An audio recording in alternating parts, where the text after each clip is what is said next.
My name is Cee Haines. I'm a composer, musician, artist, and a trans-masculine, non-binary person. My first name, C, spelled C-E-E, recently enjoyed its second anniversary of being legally official.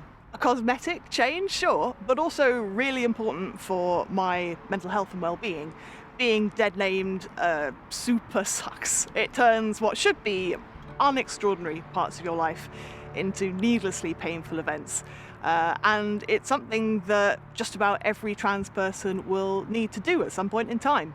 Surely then, it wouldn't be that difficult. First came the depol. That part was easy and quite fun. A friend of mine printed in triplicate depols onto fancy faux parchment paper and sealed them with shiny vinyl stickers. She and another friend of mine witnessed me signing these depols in a very nice cafe in Chiltern. I bought everyone coffee and cake. Easy, nice, a little celebration. Secondly came the passport, because unfortunately the depol isn't enough evidence on its own. You need a bunch of paperwork that proves that you've been using your name, plus you need a new passport photograph signed by somebody you've known for 5 years who also has a job from a list of recognised professions. So unless you've known a doctor, nurse, airline pilot, funeral director, an MBE, an OBE for half a decade, I guess I'm not sure what you're supposed to do. Finally, you get to pay about £80 to have this all processed, to send off all this paperwork, and hopefully you get your new passport in a few weeks. As long as you've done it all correctly, they keep your money either way.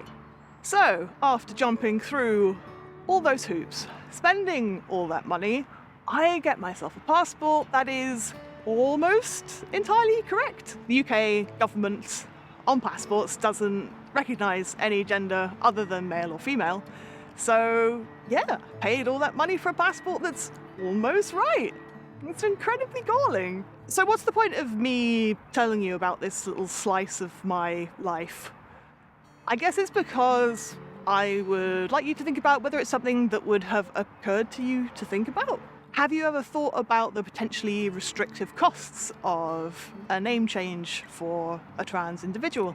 The struggles of minority communities aren't always obvious to outsiders. I was well past 20 years old before I considered racial issues in any meaningful depth. It was prompted by a friend of mine having concerns about raising mixed-race kids in a predominantly white area of Manchester. How do you connect those kids to their heritage and make sure they feel safe and wanted in their community? Is it possible to prevent them feeling like outsiders? When my friend and I had that conversation, I wanted to be helpful, but being white and, let's be honest, a little bit clueless, I realised I'd never had to think about it at all, ever. It can be easy to listen to a person or community once, hear they have a difficult time, and then never really think about it ever again. We tend to think of understanding as a single achievement when, in reality, it's an ongoing process where you have to continue to listen attentively.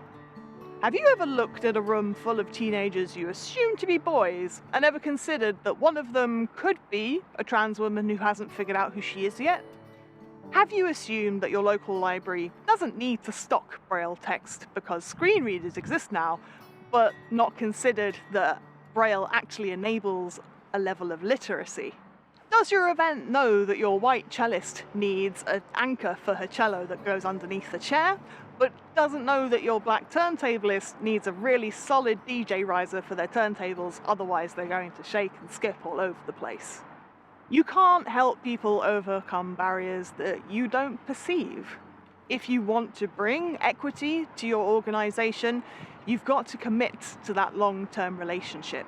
When you listen and you demonstrate that understanding, then you let folks know that they're safe, they're wanted, and that you've got their back.